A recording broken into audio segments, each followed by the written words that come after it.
destroyed. We're calling these home-like structures. Every reason to believe that it was a residence, not necessarily a homestead. It may have been a weekend residence or a second home, but it certainly looked to us and our investigators like a residence. So that will bring the final count to 64 home-like structures destroyed. We did find 2 with minor exterior damage, and then we found countless outbuildings that we did not necessarily inventory. Our theme today, I borrowed from the sheriff, the theme of cooperation. And I can tell you that it has been a day of cooperation. People have been very accommodating. They've been patient. They have stayed away so that the utility workers and the firefighters could do their work. And as we said yesterday, we're into the critical part of the fire, and I've asked Mr. Morales to come back tonight to talk about that, but there's a technical term, Mark, I'd like for you to explain to everyone. I'd like for them to know what mop-up means, okay? That's a firefighter's term. Mr. Rose will have an announcement about utilities, and then we will have some other things to say. At this time, in fact, I will ask Mr. Rose to come forward. I think he has an important announcement. Thank you, Mark. At 326, we restored 119 meters, and at 408, we restored the last 40. So I guess, Judge, that qualifies as working safe and meeting the deadline if you do the averaging there. So we should have all power restored. However, I know one gentleman just a little while ago probably experienced the fastest calling in of an outage that he's going to get, because we sent someone out to his house because he's in zone 3 and he went there and the power wasn't on. And I mentioned that yesterday.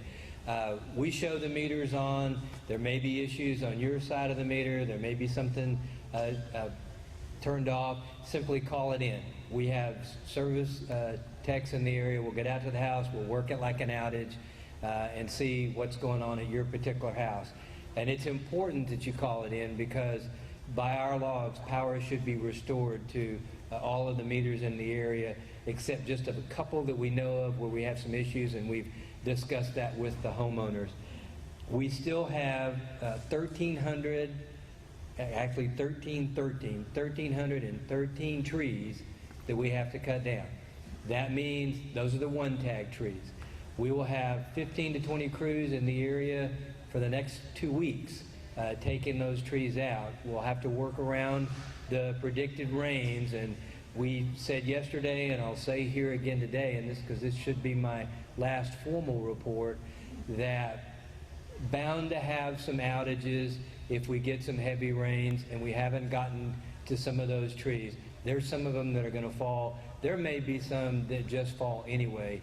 You know, those of us who went through 2011 know that we experienced, you know, not weeks but months of falling trees. We know it. We have crews in the area. Call it in. If we don't pick it up, we'll work it as quickly as we can to get power restored. A couple of people have asked. Our costs today are right at $2.7 million. It is that's a lot of money to spend in 3 days. But that's the magnitude of this event.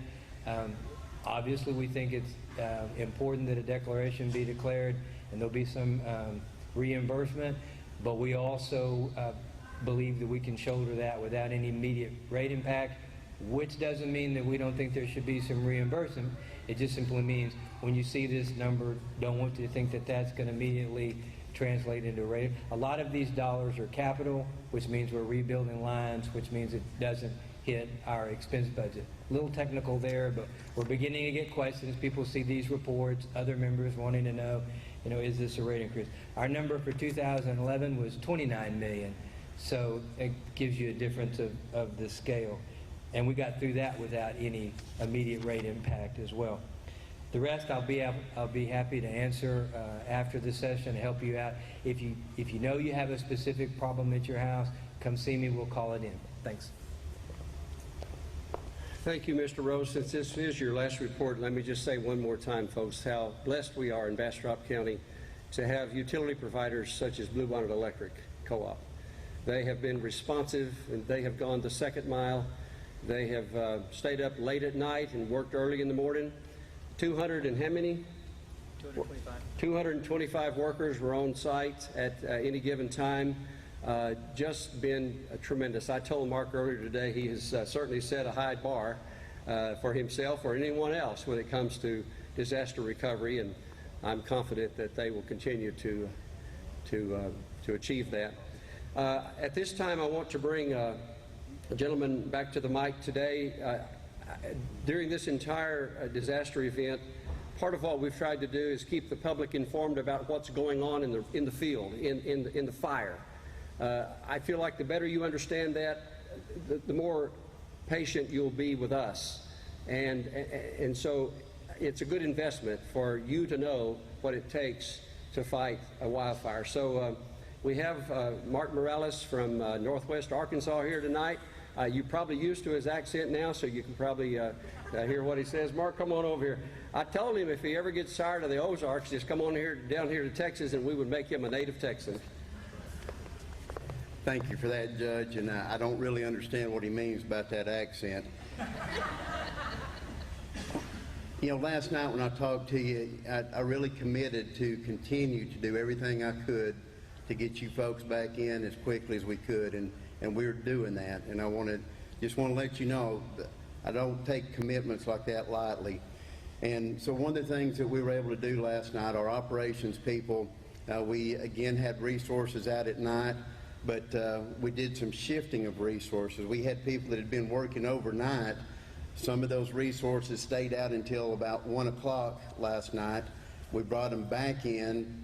They went down, got some sleep, and then later this afternoon we brought them back onto our day operations. And then tonight we'll have some resources that will again do that same thing. So point of that is we're putting more resources into the field today during the daytime, and it's much easier to do the work that they need to do during the daytime than it is at night.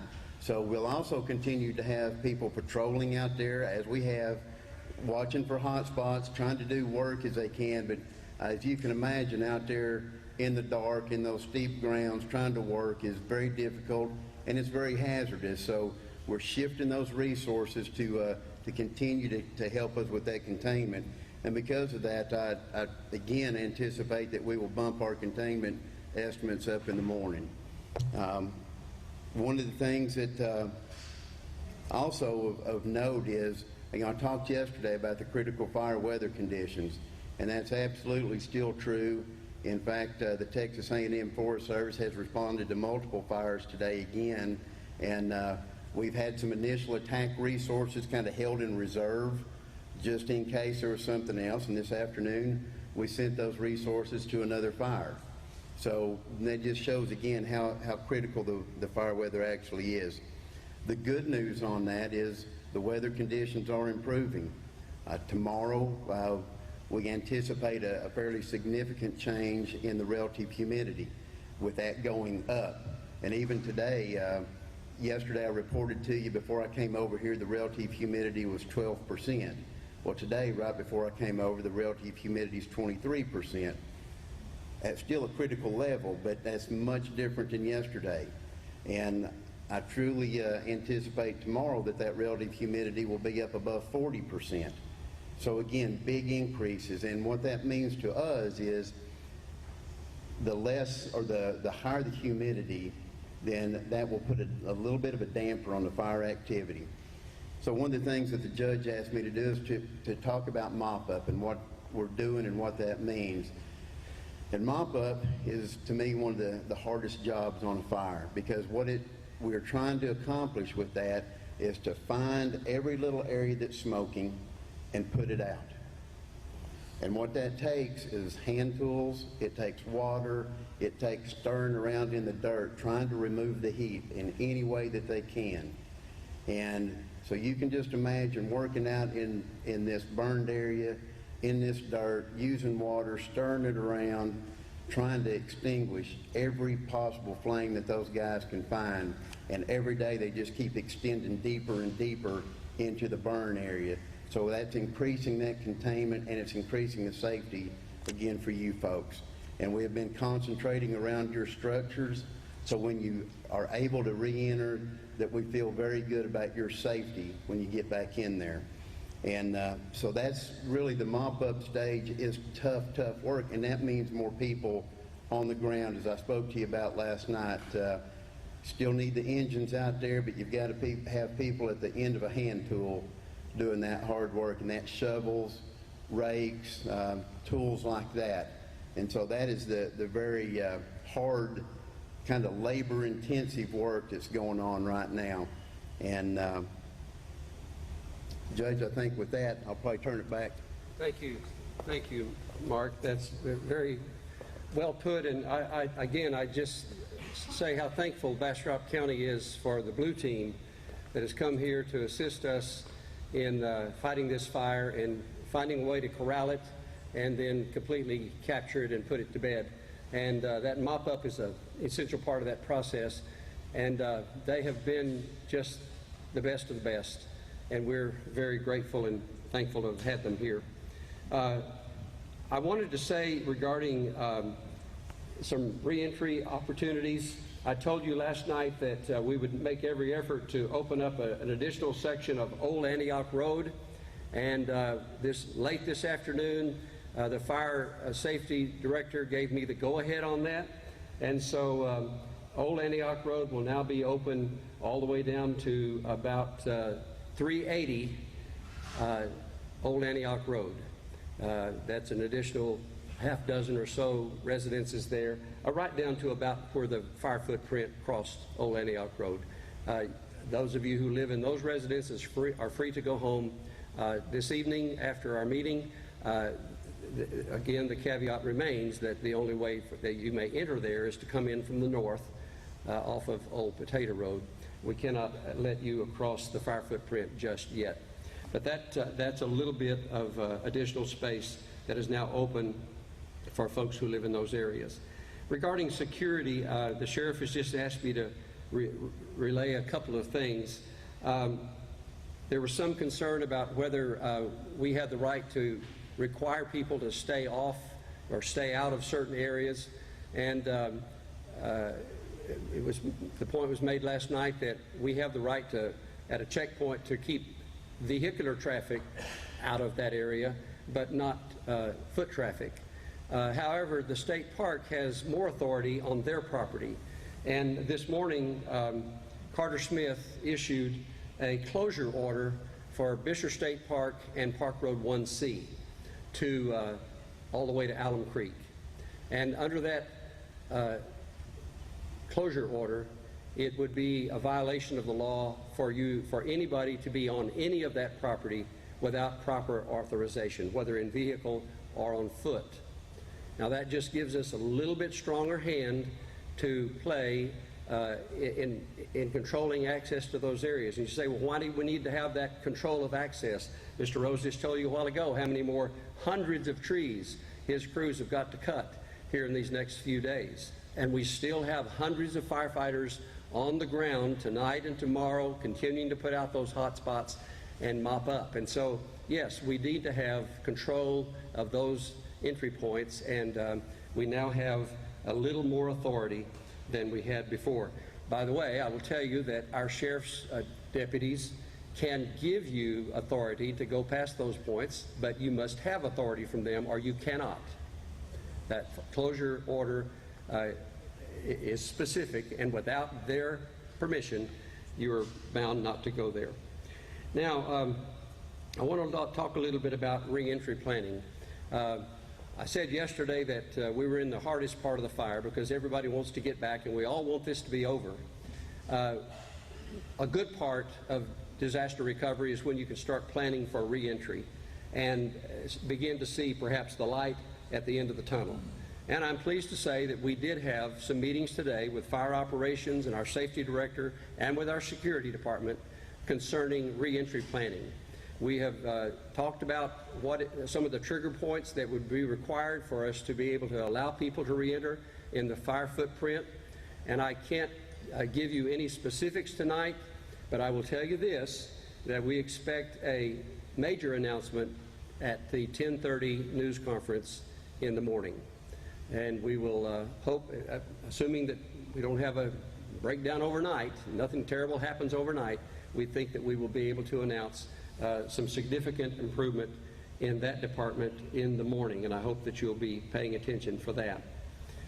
I wanted to now introduce Kate Johnston. Kate, are you in the house? Yes, would you come? Kate is going to be our in charge of our citizens services going forward. She has met today with her team. We'll be opening up a volunteer resources center right here in Smithfield. She'll talk about where that's going to be located and some of the resources that are going to be available to the volunteers and to the homeowners who have lost their property. And we need to begin to think about safe ways to re-enter the fire footprint area and how to keep ourselves safe and healthy as we anticipate that. So, Kate, would you come forward, and I want them to see who you are, and then talk a little bit about how we're going to organize the Resources Center. Okay, we're going to head up a volunteer reception center and a MARC, which is a multiple resource center. They are going to be housed right now, it looks like, at 108 Main Street. Main Street. We're going to be in the process of cleaning it up tomorrow and getting it set with all the infrastructure that we need. And then Thursday we should stand that up and be open and ready to take volunteers on one side and then citizens on the front side of the building. So that'll be where we'll do all the operations for the immediate and to however far we need to go with this. So any questions? There may be some questions. Stay right here so that we can answer questions all at once. I will add to that those of you who are local will recognize that as the old Sharp Propane building there on south end of Main Street, and including the lots next to it and across Main Street from that building. So there'll be plenty of room for all of the volunteer services there. The kinds of things that will be available there will be buckets and sifters and shovels and gloves and masks and those sorts of things, so that when you are able to go back in, you'll be well equipped to begin to deal with what you find when you get there. Mr. Tamil, if you'd come and say a few words about the rec center and about your plan for operation here. Excuse me, it seems like everybody has a cough that's been involved in this fire. I'd like to report that for the past 7 days, the Smithfield Recreation Center has fulfilled its purpose as a shelter-in-place facility. We've provided shelter, we've provided food, we've provided services. And that takes a bunch of people behind the scenes, the police department, the recreation and parks department, the utilities department. Thank you guys for your help. Some of those behind-the-scenes activities, you don't know what's going on. There's a lot of logistics and things that happen that aren't visible. One of the things we had happen today at 1:45, the Texas State Department of Health came in and did a health inspection.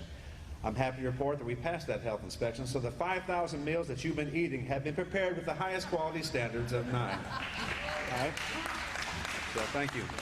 Now let's get to the numbers. We've had 445 folks register with this facility, and if you have not registered, please do so. We want to get you into our database so we can marry you up with the organizations that are going to provide you assistance going forward. We'll be open tomorrow from 8 a.m. to 6 p.m., and then we'll decide the next steps at tomorrow night's press conference. Thank you. Thank you, Robert, and well done. Good work to you and your staff. In regards to the registration, when you register with the Recreation Center, you're also registering with the Long-Term Recovery Team, the Bastrop County Long-Term Recovery Team. And that is the organization that Kate is going to be focusing all the recovery and the long-term rebuilding and so forth on. We have a great number of nonprofit organizations that will be partnering with the long-term recovery team. You've seen some of them here. The Austin Disaster Recovery Network is here. The American Red Cross is here. The Baptist, what's the name of your group? The Baptist Men are here. So lots of resources have come to us and said, we want to help.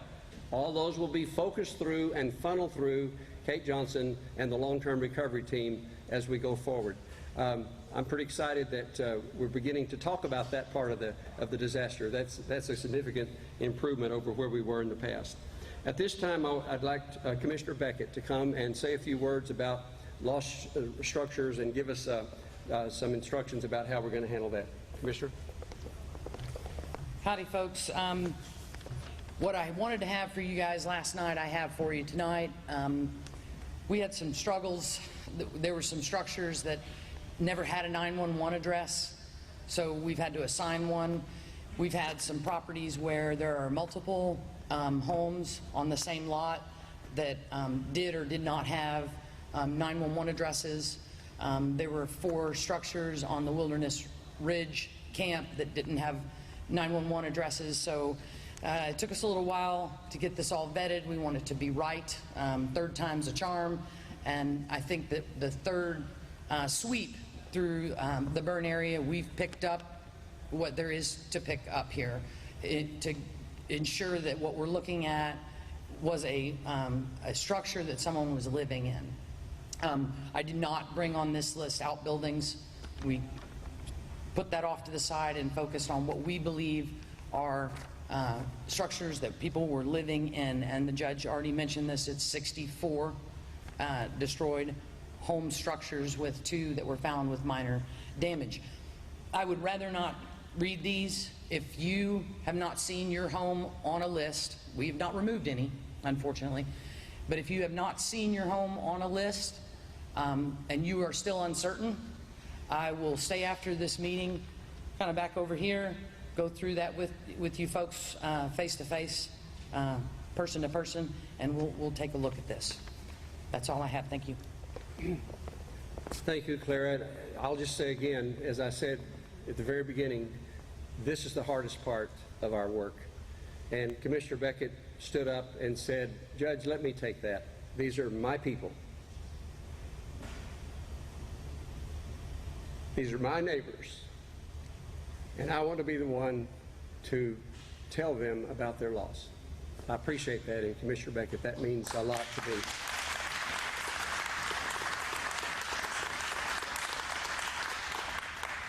Today I had a phone call from Lieutenant Governor Patrick and just expressing his concern for the disaster here in Bastrop County and promising that the state will be ready for whatever they can do to continue to assist us. And I'll have to tell you, the state certainly knows how to assist us, and we've been with them before. We've made requests before, and they've been very responsive. So that felt pretty good to have we've had the governor visit, and now the lieutenant governor and our state senator, our state representative have all been here right through this disaster with us, and it's great to have that kind of support in our public elected officials. Now, at this time, I'd like to open it up for questions if we can do that, and I will say that we intend to have this meeting with you again tomorrow night at 5 o'clock right here to bring you up to the latest information on what we have on the fire and the recovery. And at that time, perhaps we can talk about a different direction. But as of tonight, we have one more night. Each day we get through here is one more day closer to the rain that they keep promising. And we're all grateful for that. Are there any questions and things that we didn't cover or didn't cover well? Yes, ma'am. I just wanted to say thank you to you all for keeping us up to date and to...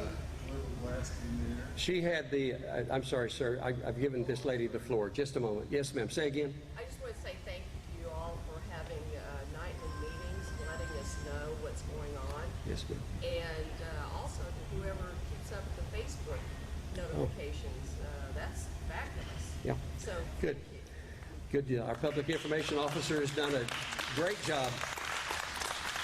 You know, sometimes I complain about social media because it is so instant and there's no filter on it.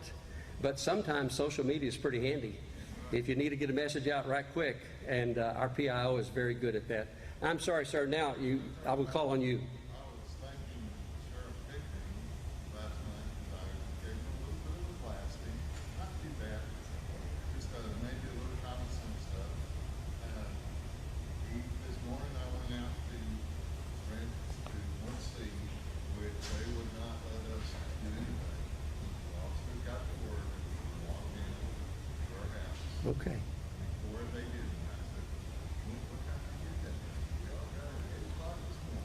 There you go. Well, good. So you had a nice hike and you got to go in and see your house? I actually got to go in. Good. Excellent. Well, I had to walk a long walk from Yeah, my medical problem. I understand. About a quarter mile there, I want to thank the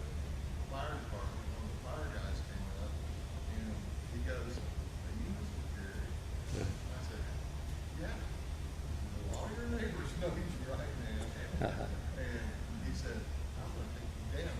Good. Well, you've got a ride. Great. Thank you for telling that to us. Ms. Downing, did you have a question? Yes, Mr. Copy.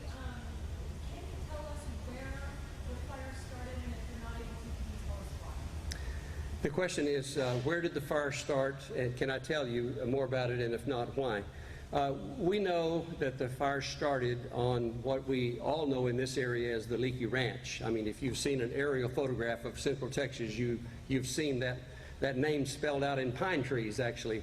I heard somebody say that was actually visible from space. So the fire started somewhere on the Leakey Ranch. The investigator has not yet finished his report as to exactly where the fire started and exactly how the fire started. I surmised early about farming accidents and the kinds of things that can happen with heavy equipment, but that was only a guess. That was only a conjecture. The fact is, until that report is complete and all the testimony is in, we will not have an answer. But we've been honest with you about this entire fire, and we've given you the truth when it was available to us. And I will promise you this: when I know the results of that report, I will give it to you. Okay? Anything else? Yes, sir. It's gone. Oh, it left you. Well, if you get it back, you let me know. Anyone else? Okay. This burn ban that we're under, is it still okay to burn trash in a barrel, or are we required to decide no? I'm going to ask the sheriff to come address that. He deals with burn ban violations all day, every day, and tell us about what can and can't be done under a burn ban, Sheriff. Okay. Currently under the Commissioner's Court burn ban, you can burn in a barrel, provided that there's some sort of covering over it to prevent any sort of sparks from escaping out of it. Okay? So you just can't throw it in the barrel and torch it. There has to be some sort of grating over it to make sure that those sparks are contained. And I might suggest that a spark can get through a little bitty crack. So if you're going to burn something under these conditions, you better have a screen on top of that thing, like the screen on your window. We do not want any more violations to the burn ban in Bastrop County. Anything else? Yes, ma'am. You touched upon this a little bit, but I wanted to see, what you have to say to the residents that have homes in the burn area, and they're frustrated about not being able to be let in. I just wanted you to have an opportunity to address them directly. Yes, ma'am. The question had to do with residents who still aren't allowed into the burn ban, into the burn area tonight. As Mark Morales said in his report, he is committed to giving us the green light to go back into those areas as soon as possible, but only under safe conditions. And as he described, there's still smoldering stumps and there's still some fire out there. There's still conditions that would not be safe for citizens to be in. But I'll tell you this, that we are working diligently to cure those problems and to be able to allow our citizens to go back just as soon as it's safe. Stay tuned at 10:30 in the morning. Anything else? Yes, ma'am. I've read that we're not supposed to use outdoor equipment for cleaning. Sir. That outdoor equipment for cleaning. Yes. Because it might create spark. How long is that going to go on? How will you know we can use our tools? Your question had to do with the using of hand tools, lawnmowers, weed eaters, and that sort of thing. Most of those things, I'll answer this, I think most of those things that are sold these days in the stores all have spark arresters on the mufflers. And if you're using something that was bought in a store, you should be fine there. But if use good common sense. If you've got one that's spitting sparks, turn it off. Let us know. We'll actually buy you a new one. We don't. Look, we're all in this together, and we don't want anything else to happen. So let's just all work together. Yes.